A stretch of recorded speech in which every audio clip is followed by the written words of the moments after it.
देखो भैया, ये पहाड़ है, ये अंबानी जी के डॉगी के बिस्किट का बजट है, ये बुर्ज खलीफा है, ये पीसा की मीनार है और ये मेरी एक्स का ईगो है। लेकिन आज सुबह 11 बजे इन सबसे बड़ी चीज इंटरनेट पे लॉन्च हुई है। मतलब गदर 2 का ऑफिशियल टीजर आ गया भैया। 2 बातें सेट हो गई हैं। पहली तो ये कि गदर में अभी भी बहुत जान बाकी है। दूसरी ये कि ये कहानी एक ऐसे रियल लाइफ इंसिडेंट के आसपास घूम रही है जिससे दुनिया का नक्शा बदल गया था। गदर 2 का टीजर शुरू होता है एक लेडी के उस बैकग्राउंड वॉइस के साथ, जहां पर वो कह रही हैं कि उसे नारियल दो, टीका लगाओ, वरना वो इस बार दहेज में पूरा लाहौर ले जाएगा। ये सुनते ही एक पाकिस्तानी ने कहा कि ढोल मंजीरे तैयार रखो, अब्बू आने वाले। वैसे ये डायलॉग भी एक रियल लाइफ इंसिडेंट पर बेस्ड है।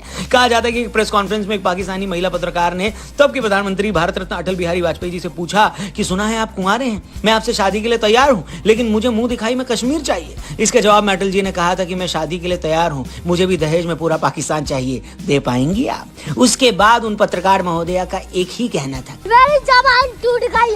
क्या टीजर पे आते हैं। इसका टीजर में 1971 का स्क्रीन काउंट आता है, जिसको देखने के बाद मुझे लगा कि यार ये 1971 में आज की कहानी कैसे दिखा रहे हैं। लेकिन इसका अगला ही फ्रेम बता गया कि ये आज की कहानी नहीं है भाई साहब। हेलो, नींद से जागे, गुड मॉर्निंग। ये ईस्ट पाकिस्तान लिबरेशन के टाइम की कहानी है। 1971 में पाकिस्तान के अंदर एक क्रश इंडिया मूवमेंट चलाई गई थी। उस समय पाकिस्तानी आर्मी और सोसाइटी की नफरत और अन्याय के चलते ईस्ट पाकिस्तान के लोग रेफ्यूजी बनकर इंडिया के वेस्ट बंगाल, असम, त्रिपुरा जैसे राज्यों में जाने लगे थे।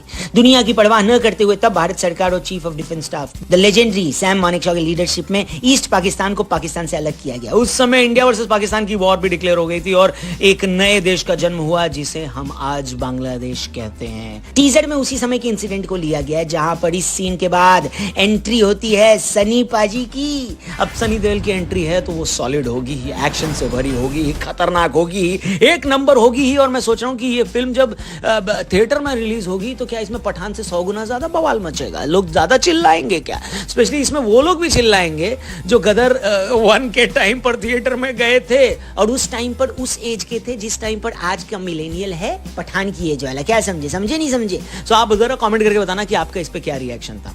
बाकी एक्शन सीन और बीजीएम सॉलिड है। यदा यदा ही धर्मस्य का श्लोक और कार्टव्हील के पहियों से लड़ते सनी देओल को देखकर मेरी कही गई पुरानी बात फिर से सिद्ध हो गई कि बाकी सारे तो एक्टर्स हैं, असली हीरो सनी पाजी। क्योंकि बाकी लोग जब 20 लौंडे अकेले पीट देते हैं ना, तो हमको डायरेक्टर और एक्शन कोरियोग्राफर का काम लगता है। वहीं सनी देओल को देखकर बिलीव हो जाता है कि भैया नहीं, ये तो 20 क्या 200 लोगों को पीट सकते हैं। नहीं, डोले देखे उनके बाजी। ये ऑरा और ये करिश्मा सिर्फ उन्हीं के पास है कि नहीं? लेकिन इसके बाद तारा सिंह हाथ जोड़े, आंखों में आंसू लिए हाथ जोड़े हुए बैठे हुए किसी को याद करते हुए, और एक नॉस्टैल्जिक गाना बजता है कि घर आजा परदेसी, परदेसी जाना नहीं, परदेसी के तेरी मेरी एक जिंदगी, ये गाना बजता है। ओहो, वो अरिजीत सिंह की आवाज में भाई साहब, ये उसका वर्जन और बढ़िया लग रहा है। लेकिन with due respect to Arijit Singh, theatre में पब्लिक पागल हो गई तो उदित नारायण सर की आवाज का तो भैया दीवानी है जनता। सब मिला के इसका टीजर नॉस्टैल्जिया और बदले इवेंट्स दोनों को बहुत अच्छे से मिक्स मैच करता है। इस टीजर को देखने के बाद इतना तो भरोसा हो गया कि सामने कोई भी फिल्म खड़ी हो, लेकिन पहली प्रायोरिटी लोगों की होगी गदर 2।